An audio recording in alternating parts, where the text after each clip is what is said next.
오늘 2장 말씀도 하나님께서는 이스라엘의 제사장들을 향하여 말씀을 하고 계시는데, 이 제사장들은 앞에 1장에서 말씀을 하신 것처럼 여호와의 이름을 멸시하는 제사장들, 하나님 앞에 가증스러웠고 하나님 앞에 거짓된 제사를 드렸던 그런 제사장들을 일컬어 말씀하고 있는 것입니다. 그들에게 이렇게 명령을 하시죠. 2절에 보면 너희가 만일 듣지 아니하며 마음에 두지 아니하여 내 이름을 영화롭게 하지 아니하면, 그래요. 이게 가정법인데 하나님께서는 무엇을 요구하시는가를 보이는 말씀이잖아요. 너희가 만일 듣지 아니하며, 하나님의 말씀을 듣지 않는 걸 말하는 거잖아요. 그러니까 반대로 말하면 하나님 말씀을 들어야 한다는 거예요. 제사장은 하나님의 말씀을 들어야 하는데 듣지를 않는 경우를 말하는 거죠. 또 마음에 두지 아니하여라고 했는데 그 말씀을 마음에 두어야 하는데 그 말씀을 마음에 두지 않는다는 거거든요. 그렇게 하니까 결과가 어떻게 됩니까? 하나님을 영화롭게 하지 않는다는 거예요. 우리 제사장의 역할이라면 하나님께서 주시는 말씀을 듣고 그 말씀을 마음에 담고 그 말씀을 백성들에게 가르치며 말씀을 통하여 말씀으로 하나님을 영화롭게 하는, 순종으로 영화롭게 하는 그런 제사장이 돼야 되는데 그렇게 하지 않는다면 그 말 아니에요? 너희에게 하나님께서는 저주를 내리겠다는 거예요.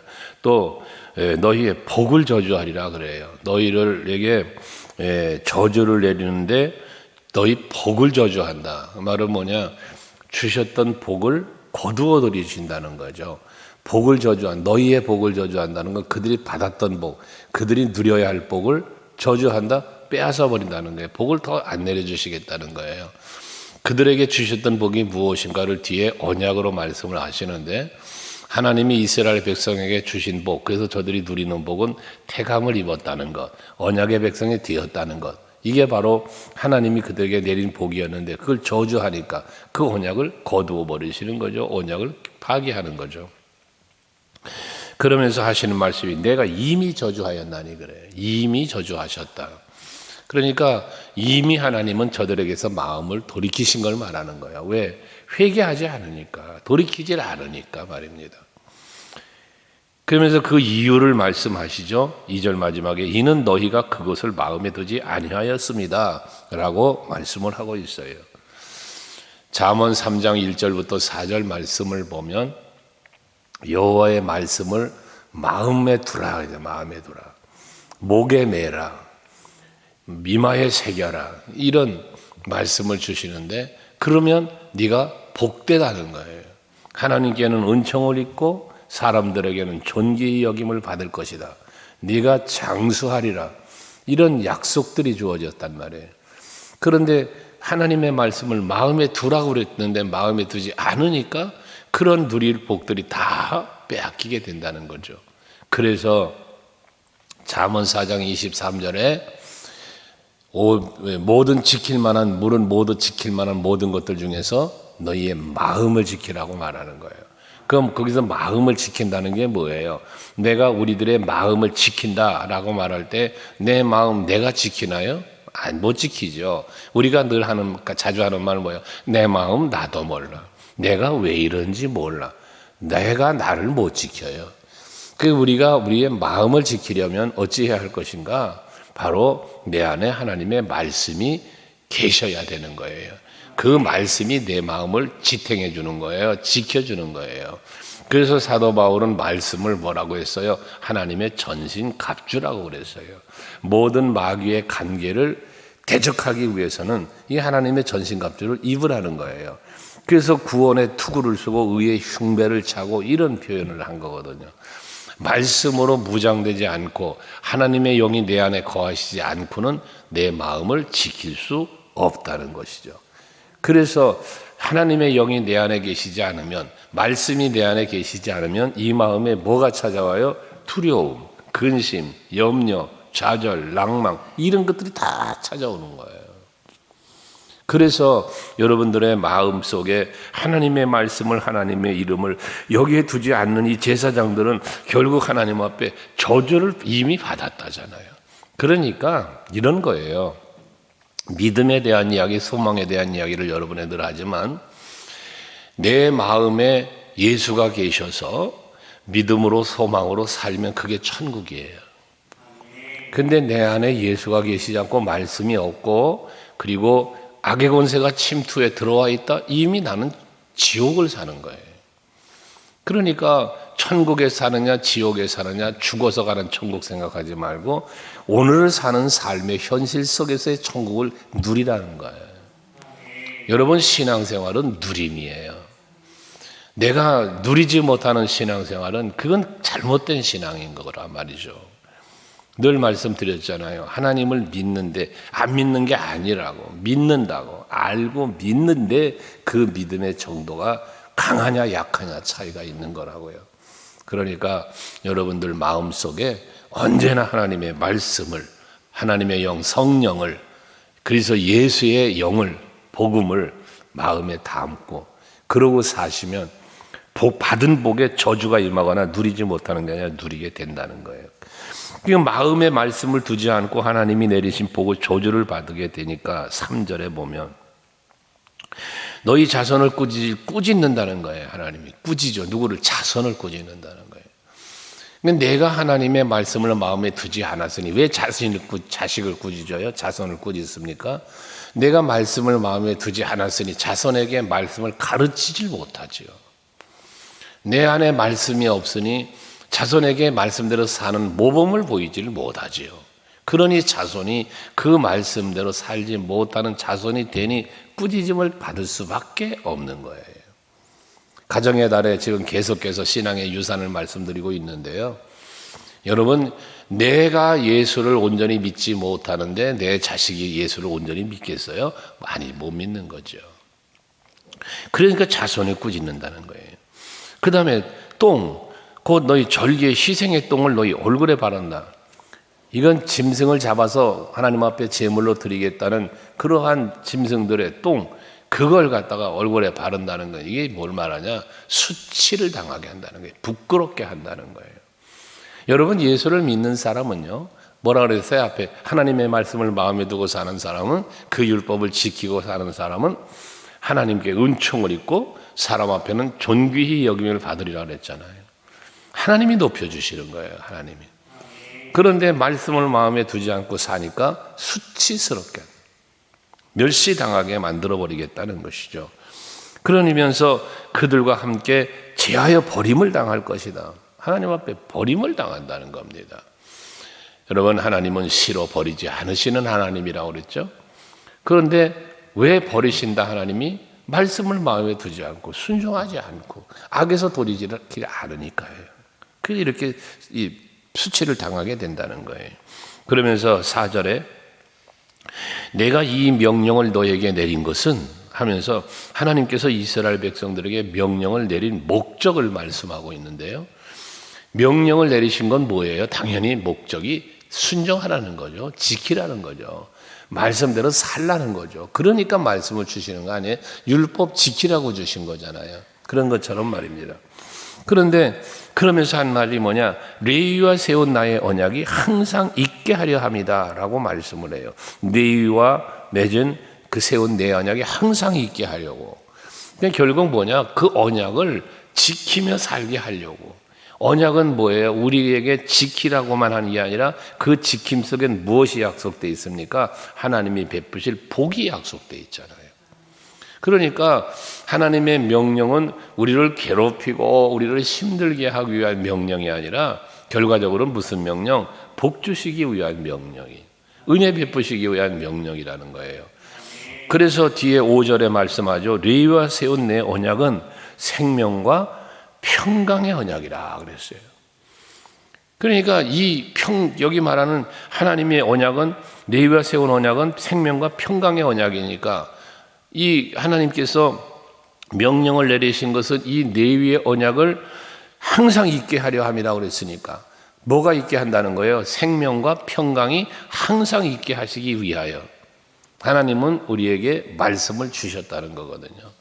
그러니까 우리가 말씀으로 사는 것이 생명의 길을 걷는 거고 또 말씀대로 순종하며 사는 것이 평화로운 삶, 평강을 누리며 사는 삶이 되어진다는 이야기죠. 앞에 에레미야서를 묵상하면서도 우리가 말씀을 묵상한 바 있죠. 에레미야서 29장 11절 이하의 말씀 속에서 너희를 향한 나의 생각은 재앙이 아니고 평안이라 그러셨잖아요. 그러니까 항상 우리 하나님이 우리에게 주시고자 하는 것은 은혜요, 평강이요, 생명이요, 영광이라는 거예요. 이게 언약이라는 거예요. 그러니까 그런 언약인 줄 우리가 믿어서 거기 5절에도 그러지, 내가 이것을 그에게 준 것은 그러잖아. 이것을 그에게 준 것은, 이 언약, 생명과 평강을 준 것은, 그런 언약을 준 것은 왜 줬냐? 그로 경외하게 하려 합니다. 그가 나를 경외하고 내 이름을 두려워하였으며, 이게 목적이라는 거예요. 그러니까 내 안에 생명이 있고 내 안에 평강이 있으려면 뭘 해야 된다? 여호와를 경외해야 된다. 여호와의 말씀이 내 안에 있고 여호와의 이름이 내 안에 있으면 여호와를 경외하는 삶을 산다는 거예요. 그 여호와를 경외하는 것을 이어서 뭐라 하느냐? 그가 내 이름을 두려워했으며 라고 말을 하는 거예요. 앞에서 우리가 말씀을 나눴던 것처럼 하나님을 멸시하는 자는 뭐에 따르서요? 하나님을 공경하지 않았고 하나님을 두려워하지 않았다고 그랬잖아요. 그게 멸시하는 자란 말이에요. 근데 하나님을 경외하는 사람, 생명과 평강의 언약 속에 있는 사람은 여호와를 경외하고 하나님을 두려워하는 사람이 되어야 된다는 거예요. 그러면서 그 6절에 보면 그 입에는 진리의 법이 있고, 이 제사장들을 말하는 거예요. 제사장들의 입에는 뭐가 있다? 진리의 법이 있다는 거예요. 이 진리의 법이 있고 그 입술에는 불의함이 없다고 그랬는데 결국 무엇을 말합니까? 진리의 법이 뭐예요? 하나님의 말씀이죠. 하나님의 율법이죠. 그들의 입술에서는 하나님의 율법이 항상 진리가 선포되어야 된다는 거예요. 그리고 그들의 입술에 불의가 있어서는 안 된다는 거예요. 그럼 이들의 입술에 불의는 뭐겠어요? 하나님의 말씀이 아닌 인본주의적인, 자기 욕심을 채우기 위한 세상적인 이런 걸 말하는 거거든요. 그것이 없어야 된다는 거예요. 이걸 없게 하시고 하나님의 진리만을 마음에 두고 그 진리만을 선포하도록 하는 것이 이 제사장들의 역할이었다는 거죠. 그래서 그가 화평함과 정직함으로 나와 동행하며 그래요. 이게 하나님을 멸시하지 않는 제사장, 이 레위의 언약을 항상 지키며 사는, 생명과 평강의 언약 안에 사는 제사장의 모습을 지금 말하는 거거든요. 그러니까 저들은 진리의 법과 불의가 없는 말을 선포하고 화평과 정직함으로 뭐에 하나님과 동행을 한다. 동행을 한다. 우리가 하나님의 은혜 속에 살고 하나님의 영광을 드러내는 삶을 사는 삶의 모습은 하나님과 동행하는 것이다. 노아가 하나님과 동행을 했다. 요셉이 하나님이 요셉과 함께 했다. 다윗이 하나님이 함께 했다. 이게 동행이잖아요. 동행.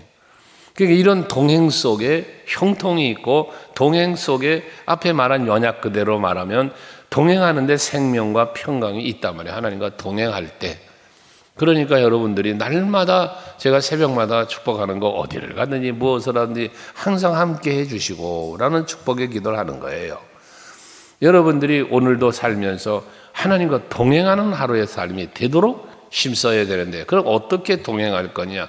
예수님 손 잡고요, 보여야 손을 잡지. 보여야 믿어지지도 않는데 보여지기까지 하겠습니까? 그러니까 하나님과 동행하는 건 결국 뭐가 동행하는 거냐? 하나님의 말씀을 내 마음에 두는 것. 그래서 그 말씀을 주야로 묵상하는 것. 힘든 일이 생겨도 말씀이 떠올라서 그걸 이겨나가고, 여러분 마음속에 불안이 찾아와도 말씀이 생각나서 두려움이 사라지고, 두려움이, 염려 근심이 사라지고, 이게 동행이에요. 이게. 그런데 동행하지 못하는 건 결과적으로 그럼 뭐예요? 반대적인 거죠. 하나님을 보지도 못하고 느끼지도 못하고 말씀도 생각나지 않고 그냥 현실에만 부딪혀서 홍해바다 보니 두려워 떨고 무섭다고 불평하고 그런 삶을 산단 말이에요. 이게 하나님과 동행하지 않는 삶이라는 거예요. 내가 어디를 가든, 여러분 그 찬송가 중에 주 안에 있는 나에게 딴 근심이 있으랴, 그런 찬송하잖아요. 주와 같이 길 가는 것 즐거운 일 아닌가. 이런 찬송가의 고백들처럼 이런 고백들은 수없이 쏟아내면서 실제 동행하고 있냐라고 파고 들어가 보면 삶의 현장에는 예수가 없다니까요. 가정에도 예수가 없고 직장에도 예수가 없고 없어요. 예수가 동행하지 않으니까 생명과 평강이 사라지는 거예요. 맨날 죽겠는 거예요. 맨날 불안한 거예요. 맨날 염려 속에 파묻혀 사는 거예요. 여러분, 하나님과 동행하며 사는 여러분 되셔야 해요. 그리고 마지막에 보면 많은 사람을 돌이켜 죄악에서 떠나게 하였느니라. 죄로부터 떠나게 했다. 모든 죄로부터 떠나게 한다. 바른 길을 인도하는 거죠. 이게 생명의 길로 평강의 길로 인도하는 거거든요. 이게 올바른 제사장들의 역할을 말하는 거예요. 하지만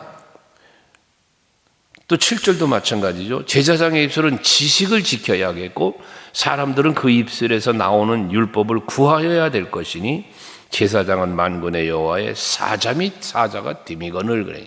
이게 올바른 제사장들이 여기까지가 6절 7절이 올바른 제사장들의 역할이란 말이에요. 그래서 제사장은 여호와의 사자니까 옳은 길에 서서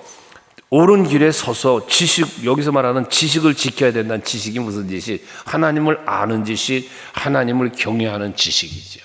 잠언서에서 말하는 것처럼 여호와를 경외함이 지식의 근본이거늘. 그것이에요.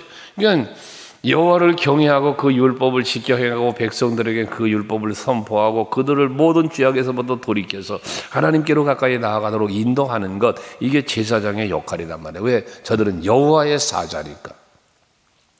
여호와의 사자로서 살아야 되는데 저들은 뭐 합니까? 여호와의 사자로 사는 게 아니라 사람들 위에 군림하는, 사람들과의 관계 속에 빠져 사는 이런 제사장들이 되고 말았다는 거 아닙니까?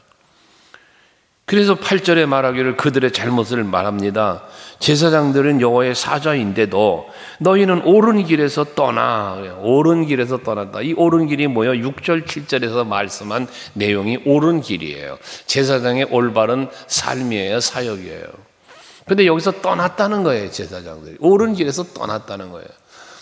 바른 길로 옳은 길이 뭐예요? 생명의 길, 평강의 길이잖아요. 근데 거기서 떠났다는 게 잘못된 길, 그릇된 길을 갔어요. 그래서 사람을 율법에 거스르게 하는도다.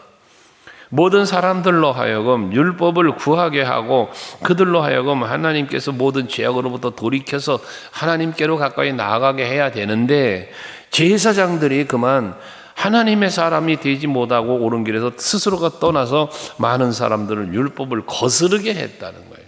율법을 지키게 해야 되는데 율법을 따라 살게 가르쳐야 되고 이끌어줘야 되는데 그러지 못하게 했다는 거예요. 그러니까 결국 8절 마지막에 뭐라 합니까? 너희가 레위의 언약을 깨뜨렸느니라. 그 언약을 깨뜨린 주체가 하나님이 아니라 누구예요? 제사장들이라는 거예요. 백성들이었다는 거예요. 여러분, 하나님이 나를 버리는 게 아니라 내가 하나님을 버리는 거야. 그래서 사무엘이 사울 왕에게도 그러죠.